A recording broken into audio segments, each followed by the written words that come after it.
À un moment donné, un homme, l'être humain, doit entrer dans ce qu'on appelle la révolution.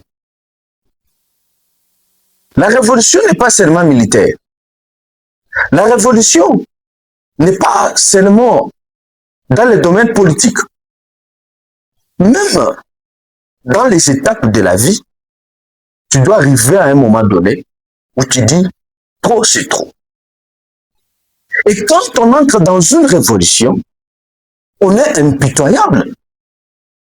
On ne mange pas les mots. On dit la vérité sans se voiler la face. Quand on est dans une révolution, ben, on n'avale pas notre langue. Notre langue n'est pas dans la poche. Elle est libre. Elle dit ce qu'elle veut. Comme le président Ibrahim Traoré. L'ordre et la discipline restent le socle et la force d'une révolution. Aucune révolution ne réussit dans le désordre, dans l'anarchie et dans l'indiscipline. Et la révolution est plus qu'une nécessité. C'est une nécessité impérieuse pour nous. Tu vois? La révolution, c'est quelque chose de très important dans la vie. Quand on est dans la révolution, les maîtres d'hier, on se fout d'eux.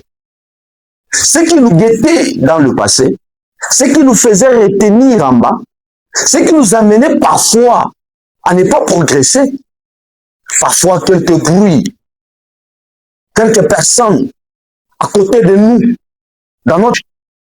Bon, on prend notre temps de leur dire, écoutez, si vous ne faites pas attention, vous n'avez qu'à vider les lieux. Tout comme les pays occidentaux en Afrique. Vous voyez, quand ils sont en Afrique, ils luttent pour leurs intérêts. C'est pour leurs propres intérêts, non pas pour l'intérêt de la population africaine ou bien de la population africaine. Ils s'en foutent de leurs besoins. C'est de leurs intérêts. Mais maintenant, quand on entre dans une révolution, on doit se dire, écoutez, maintenant, nous sommes dans le système de gagnant-gagnant. Vous gagnez, et nous aussi nous gagnons. Si ce n'est pas le cas, alors videz les lieux. Un peu comme le président Ibrahim Traoré. Parlement de l'Union européenne. Mais occupez-vous des problèmes de l'Union européenne. Les populations là-bas ne souffrent pas. Les paysans là-bas souffrent. On les voit, ils bastonnent leurs paysans dans les rues. Et avec des accords bizarres, ils n'arrivent même plus à survivre. Des gens se suicident là-bas. Mais occupez-vous de vos problèmes. Luttez contre vos oligarchies qui appauvrissent vos populations. Au lieu de venir ici dire que, hey, ils n'auront plus l'énergie d'Afrique. En tout cas, si c'est de chez nous ici, là, on va se battre pour qu'il n'y ait plus rien ici. Si vous voulez, vous venez vous coopérer en bonne et due forme. Si c'est pour venir nous piller là, jamais. Ça m'avait fait très mal. Un jour, je vois une brebis qui gronde son pasteur. J'aimerais tirer l'attention de beaucoup de pasteurs. Une brebis qui gronde son pasteur, qui dit à son pasteur, « Ah non, révérend, toi aussi, tu as débordé. Tu demandes trop l'argent. Rappelez-vous que moi aussi, j'ai une famille. » Oui, cette personne était dans la révolution. Mais j'aurais besoin de révolutionner les hommes de Dieu, notamment le pasteur. Écoutez, les biens des enfants de Dieu, ce n'est pas vos biens. Vous n'avez pas le plein droit dans les biens de brebis. La voiture de ta brebis, ce n'est pas ta voiture. La parcelle de ta brebis, ce n'est pas ta parcelle. La femme de ta brebis, ce n'est pas ta femme. La maison de ta brebis n'est pas ta maison. Vous devez avoir votre propre bien, vos propres biens. Vous devez entrer dans des phases où vous devez dire, mais trop c'est trop. Je dois me révolutionner financièrement. Très cher pasteur, révolutionnez-vous financièrement. Si vous vous révolutionnez financièrement, vous ne pouvez pas décider de n'importe comment. On vous respectera. Dans une révolution financière, vous allez vous révolter. Les personnes qui vous dénigrent hier vont vous respecter. Oui, il faut attendre tout de Dieu. Nous le croyons, moi je le crois. Mais c'est Dieu qui nous a donné l'intelligence et la sagesse pour investir. On n'a pas honte. Et tant qu'on va montrer cette posture-là, ils vont continuer à se comporter comme ça. Cher homme de Dieu, investissez. Oui, je ne refuse pas de payer des voitures de Jeep. Mais écoutez, tu as 2000 $, mais investis dans quelque chose. Faites en sorte que votre maison, ta maison ne dépende pas uniquement de l'église. Donc pour que maman pasteur mange, il faut que l'argent vienne de l'église. Non. Il faut que l'argent vienne de brebis. Non. Non. Il ne faut pas quand vous allez payer une voiture, que cela soit uniquement une brebis qui vous offre, ou bien une église qui vous la donne. Moi, je ne crois pas à ça. Il faut investir dans quelque chose. Si vous investissez dans des business, ce n'est pas un péché. Investissez dans quelque chose, créez des emplois pour vos brebis. Une fois que tu crées des emplois pour tes brebis, vous allez gagner en 3 choses. La première des choses, premièrement, vous allez gagner la fidélité de vos brebis. Deuxièmement, vous allez gagner en dîme. Troisièmement, vous allez gagner en main-d'œuvre. Et pour combler le tout, vous allez être indépendant. Vous n'allez pas dépendre uniquement des églises ou bien de vos brebis. Vous allez dépendre de vous-même. On n'a pas dit investir dans quelque chose, c'est un péché. Pour un pasteur qui compte uniquement sur les brebis, qui compte uniquement sur les enfants de Dieu pour manger, c'est comme un président de la République qui, autour de lui, il s'est créé la sécurité des éléments étrangers, des militaires étrangers. Écoutez, cet homme, ce président, il n'est pas en sécurité. Il est juste entouré. Le jour où ces pays-là décidera, ou bien décideront d'élever leurs éléments, de prendre, de récupérer leurs militaires, mais ce président se sentira en insécurité. Ou soit, si seulement les mêmes éléments autour du président en question se retournent contre lui, mais c'est un président qui sera mort. Et ça, c'est un pasteur qui compte uniquement sur les brebis. Quand ça ne va pas dans la maison des brebis, mais non, lui n'est pas en bonne santé financière.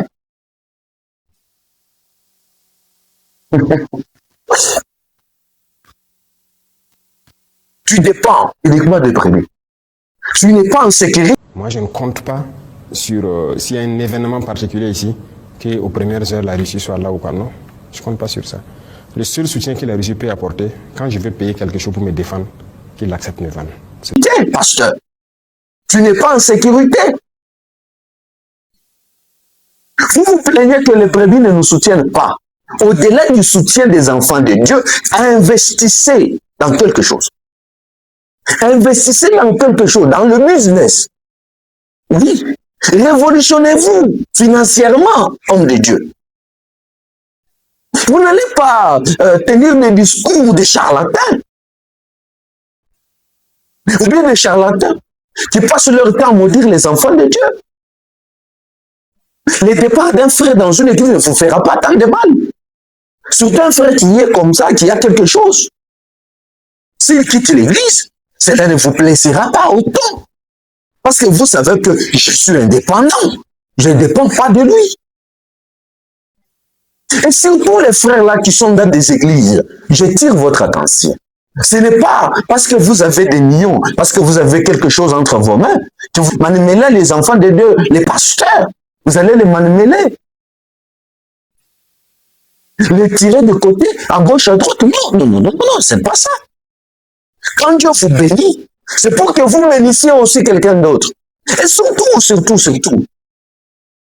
Écoutez, quand tu es dans les besoins, quand tu n'as pas encore eu, c'est vers les pasteurs, vers les enfants de Dieu, vers les pasteurs. Homme de Dieu, priez pour moi, que Dieu me bénisse. Homme de Dieu, priez pour moi, que Dieu me bénisse. Mais une fois que tu es béni, même l'église, tu quittes. Les pasteurs, tu n'écoutes pas. Tu deviens orgueilleux. On ne te conseille plus, tu n'écoutes plus les conseils. Les pasteurs n'ont plus le droit de te gronder. N'a plus le droit de te dire, frère, ce que tu fais, ce n'est pas la parole. Là, tu as le droit de vivre n'importe quelle vie, comme tu le veux. Mais écoutez, très cher pasteur, révolutionnez-vous contre ces brebis-là. Créez l'indépendance financière.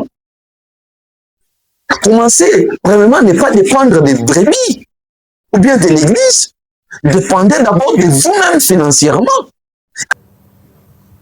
Même l'Union africaine, ça n'appartient pas aux Africains. Ils sont dictés. Ce qu'on dit de faire, ils font. On dit de faire tel communiqué, ils font. Même le bâtiment de l'Union africaine, vous savez que ce n'est pas construit par les Africains. Après, vous allez voir que certaines personnes vous respecteront. Quand je vais dire comme ça, ils vont dire non, Moussa Koli parle un peu trop. Il fait un peu trop de bruit. Mais pourtant, je dis la vérité. Et toi qui n'as pas encore eu des millions et des milliards, quand on est dans une révolution financière, aujourd'hui on parle d'abord de la révolution financière. Lorsqu'on est dans une révolution financière, on ne se permet pas n'importe quoi. Il y a ces luxes-là qu'on ne se donne pas. Quand on est dans la sécurité, dans la révolution financière, il y a de ces plaisirs-là qu'on ne fait pas. Toi, tu es encore dans la révolution financière. Tu te bats encore. Mais c'est toi qui luttes d'abord d'avoir des dieux. À peine vous commencez à travailler, économiser, mettez de l'argent de côté. Ce n'est pas le moment de fêter des anniversaires. Construisez votre vie de cette manière jusqu'à ce que vous atteindrez notre seuil. L'extravagance, gardez-les pour plus tard. Vous êtes jeune, vous venez. Mais c'est toi qui luttes d'abord d'avoir des maisons, de vivre n'importe comment, de porter des chaussures, de porter des montres. C'est toi qui veux. C'est toi qui... Non. Quand on n'a pas encore bien reçu sa révolution, alors, on se limite un peu avec certains maisons. Comme ces pasteurs. Et moi, j'ai compris que le monde a besoin de personnes, des hommes révolutionnaires. Le monde a besoin des gens qui révolutionnent quelque chose. Et le monde a besoin de toi. Les hommes ont besoin de toi.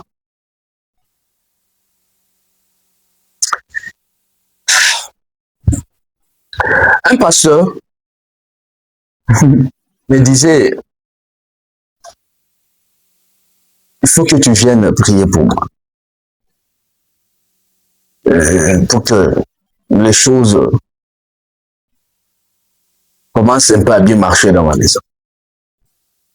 Je lui dis, mais pasteur, vous êtes homme de Dieu. Si ça ne va pas dans votre maison, ça veut dire que les brebis n'ont pas à donner. Alors, à la place que je vienne prier dans votre maison, c'est pas qu'à prier pour vos brebis. Parce que si Dieu le bénit, là, ils vont vous donner. Vous n'avez pas le droit de nous inviter de prier pour vous tant que vous dépendez des gens. Ne faites pas de l'église de kiosque. Ou pour que vous viviez, il faut que l'église vous donne. Voilà pourquoi il y a de ces pasteurs qui maudissent les brebis. Parce qu'il n'a pas donné, alors il est maudit. Bon, il était ici. Oui, nous déplorons les cas. Si un frère décide de partir, laissez-le partir. C'est un enfant de Dieu qui a décidé de partir. C'est Dieu qui paye. Non, il était ici, il était venu ici, il n'avait rien. C'est moi qui avais prié. Et voilà que Dieu l'avait béni. Après, il est parti. Là où il est parti, qu'il soit maudit, qu'il n'aille pas ceci, qu'il n'aille pas ceci. Il doit d'abord connaître que c'est moi qui suis l'homme de Dieu. Tout ça parce que le pasteur dépend de l'église. Tout ça parce que le pasteur dépend des brebis. Voilà pourquoi il se donne ce luxe-là. Mais si vous êtes indépendant, si vous ne dépendez pas de l'église, vous allez voir que bon, si un frère quitte, ça va faire mal parce que, étant berger, on n'a pas besoin de voir une brebis quitter. Mais seulement, ça ne fera pas autant de mal. Parce que notre finance est en sécurité. Tu ne vas pas répondre aux invitations pour l'argent. Il y a un pasteur qui m'a dit, mon frère, j'étais vraiment vous voir à l'église, vous prêchez un peu la parole, mais seulement, on n'est pas encore très stable financièrement. L'église bouge encore pour vous recevoir comme il faut. Je lui ai dit, écoutez, moi, je suis un homme révolutionné. Je ne dépends pas de l'église. Je ne dépends pas de la prédication que je prêche comme un homme. Non. Moi, d'abord, avant d'aller prêcher, je prépare mon transport. Je prépare mon eau. Je peux arriver, on ne me donne pas, oui. Ça ne me fait pas tant de mal. Ça ne me préoccupe pas. Je ne commanderai pas. Parce que j'ai mon transport, j'ai mon eau. Je vais, si l'église me dit, on n'a pas les transports de Dieu, que Dieu vous bénisse, je vais quitter dans la paix, dans la tranquillité, dans la joie. Je ne ferai pas de problème. Mais si tu es venu d'abord avec le besoin, tu as laissé des problèmes, tu es venu pour que l'église te donne. Toi, ministre, tu es venu pour que quand tu vas prêcher, qu'on te donne quelque chose. Là, tu ne sers pas Dieu. Tu te sers toi-même. Messieurs et dames, entrons dans la révolution. Entrons dans la révolution. Aujourd'hui, nous avons parlé d'abord de la révolution financière. Prochainement, nous allons parler d'abord d'autres choses. Mais seulement pour aujourd'hui. Que tu sois pasteur, ne pas d'abord des hommes de Dieu. Révolutionnez-vous financièrement. Il y a beaucoup de pasteurs qui dépendent de l'église, qui dépendent des brebis. Et ce n'est pas bon. Moi, je ne veux plus être habillé par un film qui vient de l'extérieur. Parce que nos paysans cultivent le coton. Je ne peux pas accepter qu'on vienne imposer le prix du coton au pays. Ce n'est pas bien. Vous allez maudire là où il ne fallait pas maudire. Alors, il y a quelques informations que j'aimerais vous donner. Il y a frère Isaac, c'est ça? Ah oui. Le frère Isaac Rossignol, qui aura un concert ici dans le mois de juin au temple à Rama. Je vous invite tous à prendre part à ce grand concert. Je crois la région peut nous aider avec l'affiche. Oui, il y a déjà des billets, hein, des sites de vente qui sont déjà disponibles pour vous. Alors, procurez-vous ce billet pour participer. Ce n'est que 10 dollars, 10 000 francs, si je ne me trompe pas, 10 000 francs pour les standards, 20 dollars pour le VIP, et aussi pour le couple, c'est 30 dollars. Voilà, comme c'est affiché sur vos écrans. Nos billets sont déjà disponibles dans nos différents points de vente de la place. Nous sommes à la Roachi, nous sommes sur Chef Katanga au Lys Tabernacle, nous sommes sur le chaussée de Kassenga à la boutique Mode Céleste, nous sommes à la route Kipouchi au Tabernacle de Lubumbashi chez les pasteurs Sylvain, nous sommes aussi chez Paradox Collection à la boutique d'habillement située sur Djamena Point du 30 juin. Et nos billets reviennent à 10 000 francs, 20 dollars, 30 dollars pour les couples. Ça sera un rendez-vous unique à Lubumbashi ce 28 juin 2026 au temple Rama. Un événement à couper le souffle. Les places sont limitées. Faites de tout votre mieux pour avoir votre billet le plus tôt possible. Mon Jésus m'a valorisé. Les mots de mes lèvres ne suffisent pas pour les dire. Pourquoi il m'interdit? Rejoignez-nous ce 28 juin 2026 en concert Papa Héros avec Isaac Le Rossignol au Temple Rama. Alors, nous aurons concert au mois de mai. Moi, vous savez, ce n'est plus une nouvelle à donner. Déjà, il y a l'information qui est déjà dans vos têtes, mais seulement pour vous rappeler, d'ici le 5e mois, le mois de mai, le 3 mai, nous aurons un concert chez Pasteur Henri Mwamba. Voilà. Pasteur Henri Mwamba à l'église Bethlehem Tabernacle. Alors, voilà. Je pense que on est presque à la fin. Retenez ceci. Quand on est dans la révolution, on a des choses qu'on ne se permet pas. Même les gens autour de nous doivent savoir que cet homme est dans la révolution. Ciao, ciao. À la prochaine.